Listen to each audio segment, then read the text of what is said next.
नमस्ते मेरे मोटर उत्साही। आज हम चैंपियनों की दुनिया में डुबकी लगाते हैं और शीर्ष पर उभरने के लिए क्या चाहिए यह जानते हैं। मैक्स वर्स्टापेन ने 2023 सीजन में अपना तीसरा चैंपियनशिप जीता है। 22 रेसों में से 19 जीतकर और 1 बनाकर अपनी स्थिति को फॉर्मूला 1 इतिहास के तीसरे सबसे सफल ड्राइवर के रूप में मजबूत किया है। उनकी विजय एयरटन सेना और अलेन प्रोस्ट जैसे लीजेंड्स को पीछे छोड़ गई हैं और वे बाएं, दाएं और मध्य में रिकॉर्ड बना रहे हैं। लेकिन जैसा कि प्रोस्ट सही तरीके से बताते हैं, सफलता आसानी से नहीं मिलती। वर्स्टापेन और रेड बुल की प्रभुता के समानता को मिलाने के लिए अन्य टीमों को अपने खेल को मजबूत करने के लिए कार्रवाई करने की आवाज है। इसी बीच फर्नांडो अलोंसो 2 बार के विश्व चैंपियन खेल की एक अलग पहल बांटते हैं, निराशाओं की। उनका सबसे बड़ा पश्चाताप क्या है? फेरारी के साथ एक चैंपियनशिप जीतना नहीं।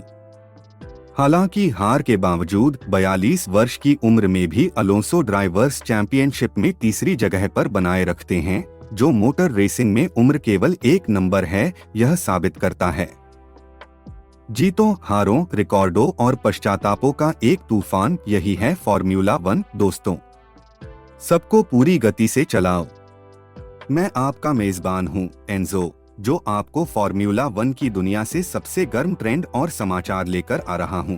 F1 के लिए जज्बा पर लाएं। आज मेरे साथ हैं हमारे महान सम्मानित कमेंटेटर मिस्टर विलियम, जो हमेशा सुवक्ता रहते हैं।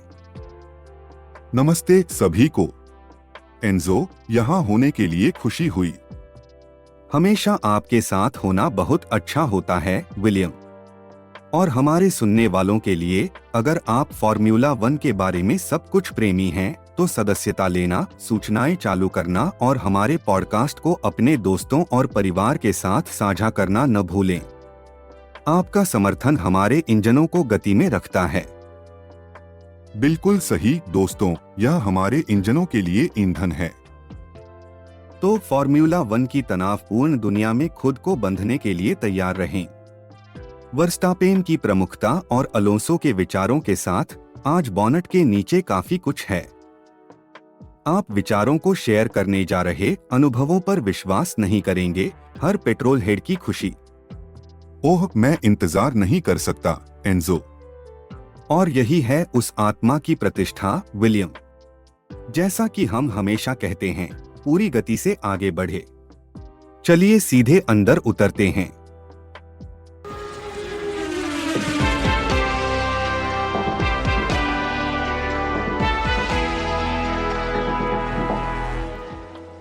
प्रोस्ट के भावों में और गहराई से उतरते हुए उन्होंने 2023 सीजन में मैक्स वर्स्टापेन की उत्कृष्ट प्रदर्शन की प्रशंसा की है। डचमैन ने 22 में से अकेले 39 ग्रां प्री रेसों को हाथ में कर लिया, अपने तीसरे चैंपियनशिप खिताब को सुरक्षित करते हुए। वास्तव में वर्स्टापेन के परिणाम उन्हें F1 के इतिहास में तीसरे सबसे सफल ड्राइवर के रूप में रखते हैं, 7 बार के चैंपियन लुइस हैमिल्टन और माइकल शूमाकर के पीछे। बिल्कुल सही, यह काफी उपलब्धि है। सीजन भर में वर्स्टापेन ने खेल के महानायकों जैसे एयरटन सेना को पीछे छोड़ दिया, जिन्होंने 41 जीत हासिल की थी, अलेन प्रोस्ट के 51 और सेबास्टियन वेटल के 93 जीत को पार किया। उन्होंने अपने करियर में भारी तादाद में 54 विजयों के साथ सीजन को समाप्त किया। हाँ, जैसा कि कहा जाता है, रिकॉर्ड तोड़े जाने के लिए होते हैं। मेरी प्यारी पुरानी माँ भी कुछ ऐसा ही कहती थी। और वे तोड़ दिए गए थे। वर्स्टापेन ने पिछले 17 रेसों में से 16 जीती, सबसे लगातार जीतों और एक ही सीजन में जीतों के लिए रिकॉर्ड स्थापित किए। हाँ, प्रोस्ट ने इस प्रभुत्व को स्वीकार किया और इसे दर्शाया कि ऐसा प्रदर्शन तब हो सकता है जब एक टीम बहुत सफल होती है। यह अन्य टीमों के लिए स्पष्ट एक कार्रवाई का आह्वान है, जो वर्स्टापेन और रेड बुल के स्तर के समान खेल खेलने के लिए अपना खेल बढ़ाने की जरूरत है। और यह काफी चुनौती है ना? यह सिर्फ पीछे जाने के बारे में नहीं है, यह आशाओं को पार करने, सीमाओं को छेड़ने और सबसे महत्वपूर्ण रूप से पूर्णता की ओर प्रयास करने के बारे में है। सही है, चलिए दूसरे F1 महान फर्नांडो अलोंसो की ओर बढ़ते हैं। उनके 20 साल के करियर में उन्होंने काफी सफर किया है ना? वास्तव में उन्होंने जरूर किया है। रेनॉल्ट के साथ 2005 और 2006 में विश्व चैंपियनशिप जीतने के बाद अब अलोंसो को एस्टन मार्टिन के साथ अच्छा समय चल रहा है। लेकिन जैसा कि अधिकांश करियरों के साथ होता है, उनका सफर हमेशा सरल नहीं रहा। सच है, 2007 में मैक्लारेन के साथ उनकी कामकाजी योजना के अनुसार नहीं चली और फिर उन्होंने 2010 में फेरारी से जुड़ लिया। और यहीं से चीजें दिलचस्प होती हैं। वास्तव में अलोंसो ने हाल ही में हाई परफॉर्मेंस पॉडकास्ट के साथ एक साक्षात्कार में खुलासा किया है कि उनके करियर में सबसे बड़ी निराशा फेरारी के साथ एक खिताब जीतने में नहीं रही। यह काफी खुलासा है। उन्होंने यह भी कहा, अगर मैं समय में वापस जा सकता हूं, तो मैं चीजें बदल देता। फेरारी के साथ एक चैंपियनशिप जीतना शायद मेरी पहली पसंद होगी अगर मैं घड़ी को पीछे ले जा सकता। यह बस दिखाता है कि इस खेल में कितनी बड़ी दांव पर चली जाती है। लेकिन यह सब खिताबों के बारे में नहीं है। अलोंसो ने यह भी कहा है कि हालांकि वह अपने करियर के अंत के करीब हो सकते हैं, लेकिन उनके लिए ड्राइवर की सीट के बाहर एक नया जीवन इंतजार कर रहा है। जैसे कि उन्होंने कहा है, वह अपने करियर पर नजर डाल रहे हैं और देख रहे हैं कि उसमें कई अच्छी चीजें, अच्छी दोस्तियां और अद्भुत अनुभव हैं। यह हम सभी के लिए एक यादगार है कि जीत हर चीज नहीं है। यह यात्रा, अनुभव और स्मृतियों के बारे में है जो हम सब बनाते हैं। फॉर्मूला 1 की उच्च गति वाली दुनिया में भी कभी कभी यह धीमा होकर रास्ते का आनंद लेने के बारे में होता है।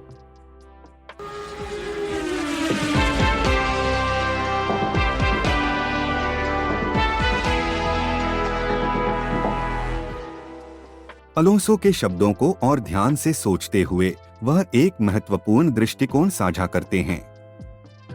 उन्होंने स्वीकार किया कि उन्हें 2005 और 2006 में ब्राजील में चैंपियनशिप जीतने के बाद के दोपहरों और रातों के बारे में लगभग कुछ याद नहीं रहता है। थोड़ा उदास है ना? यह एक सामान्य कथा है जो हम सुनते हैं ना? जब हम सफलता के घूमते चक्र में फंस जाते हैं, तो हम अक्सर ये भूल जाते हैं कि रुकना और पलों का आनंद लेना भी जरूरी है। बिल्कुल सही। और यह मुझे हाल ही में हुए एक इवेंट को याद दिलाता है। मैं एक बुक साइनिंग में था, सही है ना? और लेखिका इतनी व्यस्त थी कि वह प्रतिलिपियों पर हस्ताक्षर करने और लाइन में अगले व्यक्ति से मिलने में इतनी उलझन में थी कि बाद में उन्होंने स्वीकार किया कि उन्हें किसी एक चेहरे को याद नहीं रख पाना था। सब एक अस्पष्टता हो गया था, उन्होंने कहा। यह तो रंगीन तरीके से मेरे साथ भी हाल ही में कुछ ऐसा हुआ। मैं एक कॉन्फ्रेंस में प्रस्तुति देने में इतनी ध्यान विधि कर रहा था कि मैं पूरी इवेंट का आनंद लेने से लगभग वंचित हो जाता। धन्यवाद, एक दोस्त ने मुझे याद दिलाया कि सब कुछ अपने अंदर समाहित करूं। और यही वही कोशिश है जो अलोंसो अब 42 की उम्र में कर रहे हैं। वह फॉर्मूला 1 में लम्हों का ज्यादा आनंद लेने की कोशिश कर रहे हैं, बस एक हफ्ते के अंत होने के बाद ही अगले रेस पर ध्यान केंद्रित करने के बजाय। उनके अनुसार, जब मैं रेनॉल्ट में 2 चैंपियनशिप जीता, फेरारी में मेरा समय अच्छा था, लेकिन आप अगले रेस, अगले हफ्ते पर बहुत ध्यान केंद्रित करते हैं। और ऐसा लगता है कि दृष्टिकोण का बदलाव ने उसे अपनी जीतों का और अधिक आनंद लेने की अनुमति दी है। उन्होंने अपने पोडियम फिनिश की कीमत को अधिक सराहनीय बना लिया है और इन्हें मनाने का प्रयास कर रहे हैं। ग्रिड पर सबसे बड़े ड्राइवर के रूप में वे वर्तमान में ड्राइवर्स चैंपियनशिप में तीसरे स्थान पर हैं और अपनी उम्र को अपनी प्रदर्शन में बाधा के रूप में नहीं देखते हैं। और यह याद रखने योग्य बात है ना, उम्र आवश्यकताओं का निश्चित नुकसान नहीं है। जैसा कि अलोंसो कहते हैं, मैं मोटर रेसिंग में 40 साल की उम्र में होने और जो ज्ञान आपके पास होता है, यह बड़ी हानि नहीं है कि आपके पास 20 के शरीर न हो। वास्तव में उन्हें ठीक महसूस होता है क्योंकि उनकी खेल की उम्र 40 में अच्छी होती है और वह ज्ञान अभी भी दिया जा रहा है। चलो थोड़ा और गहराई से जानते हैं। अलोंसो की प्रभुत्वता रेड बुल के मैक्स और मर्सिडीज के हैमिल्टन की ऊंचाई के साथ कैसे तुलना करती है? यह तुलना करना दिलचस्प है ना? हर एक ड्राइवर और टीम की अपनी विशिष्ट गतिविधि और रणनीति होती है। अलोंसो की यात्रा मैक्स की वर्तमान प्रभुत्वता रेड बुल के साथ और हैमिल्टन के मर्सिडीज के साथ ऊंचाई के वर्ष हर एक अलग कहानी कहते हैं कि फॉर्मूला 1 में शीर्ष पर होना का क्या मतलब होता है। बिल्कुल, अलग अलग युग, अलग अलग टीमें, लेकिन सभी खेल के प्रति एक ही जुनून और उत्साह को साझा करते हैं। यही वजह है कि हमें बार बार वापस आने की इच्छा होती है ना? बिल्कुल सही। और यही वजह है कि प्रशंसक भी इसे खींचे रहते हैं। निरंतर विकास, रणनीति, प्रतिद्वंद्विता, इतिहास, यह सिर्फ पहले लक्ष्य तक पहुंचने वाले के बारे में नहीं है। इसमें उन्हें वहां पहुंचाने वाली यात्रा भी शामिल होती है। बहुत अच्छी बात कही है। और यात्राओं की बात करते हैं। हाल के वर्षों में मैक्लारेन ने बेहद उल्लेखनीय कदम उठाए हैं। एक प्रसिद्ध टीम जिसका समृद्ध इतिहास है, जो एक बार फिर से खेल में अपनी पहचान बना रही है। वास्तव में, और यही पुराने और नए का मिश्रण है, पूर्व महानताओं को आगे आने वाले प्रतिभागी के साथ मिलाना, जो फॉर्मूला 1 को इतना मोहक बनाता है। विलियम, मुझे आपको यहाँ एक जगह पर रखने दें। क्या आपने इंटरनेट पर, विशेष रूप से चर्चा मंचों में, इस सब के बारे में क्या कहा जा रहा है, उसे देखा है? वास्तव में हाँ, मैंने देखा है। 2024 4 ग्रिड के लिए पोटेंशियल फॉर्मूला 1 के अनुबंधों के बारे में काफी बहस हो रही है। एक उपयोगकर्ता ने इस थ्रेड की शुरुआत की है, सीधे तौर पर कहते हुए F1 कॉन्ट्रैक्ट्स 2024 ग्रिड। हाँ, छोटा और प्यारा। और प्रतिक्रियाएं कैसे आईं? वेल, एक उपयोगकर्ता ने क्योविन ब्रेडलोफ नाम से चीजों की शुरुआत की, जिसने टिप्पणी की कि 10 टीमों में से 6 टीमों के दोनों ड्राइवर अनुबंध से बाहर हैं। उन्हें यह जानना है कि क्या युकी 5वीं सीजन के लिए जूनियर टीम के साथ बनाए रखा जाएगा, क्योंकि उन्होंने वहां काफी समय बिताया है। एक बुरी बात नहीं। उस पर कोई दिलचस्प प्रतिक्रियाएं थीं? हाँ, टेओ ओटकू ने टिप्पणी की कि युकी अगर स्ट्रोल F1 से उब जाते हैं तो वह अस्टन मार्टिन होंडा में जाने की संभावना बना रह सकते हैं, और यह वर्ष 2026 को हो सकता है। एक और उपयोगकर्ता, जिसका उपनाम अल्फास है, मजाकिया तरीके से जोड़ता है, उद्धरण करते हैं, यह अलोंसो है। अगर वह 50 साल का हो जाता है तो अगर वह अभी भी गाड़ी चलाता है तो चौंकिए मत, उद्धरण समाप्त। एक ड्राइवर को सेवानिवृत्त होने का समय कब होना चाहिए, इस पुराने विवाद पर और क्या कह रहे हैं? एक उपयोगकर्ता जिसका नाम रूबी कैबी है, बहुत ही बोल्ड पूर्वानुमान करती है। उनकी राय है कि युकी अगले साल एक और टीम के लिए गाड़ी चलाएंगे, लेकिन यह रेड बुल नहीं होगा। यह वास्तव में एक बदलाव होगा।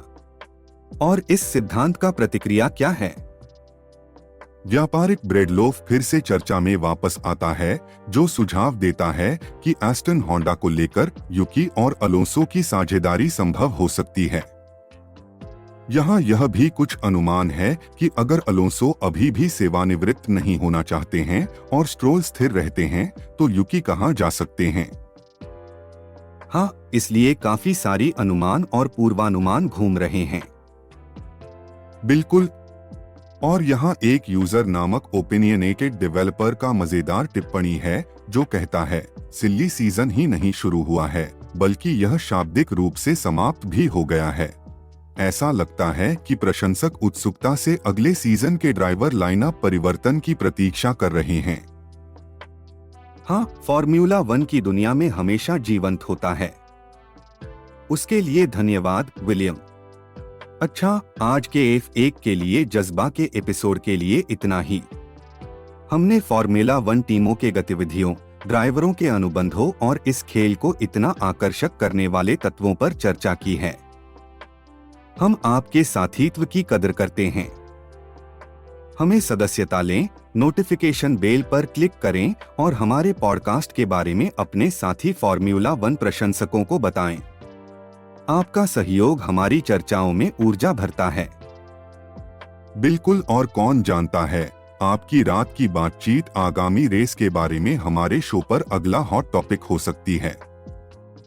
तो वे टिप्पणियां जारी रखें और याद रखें, हम हर दिन यहाँ हैं, हम सभी प्यार करने वाले खेल के ताजगी दृष्टिकोणों के साथ।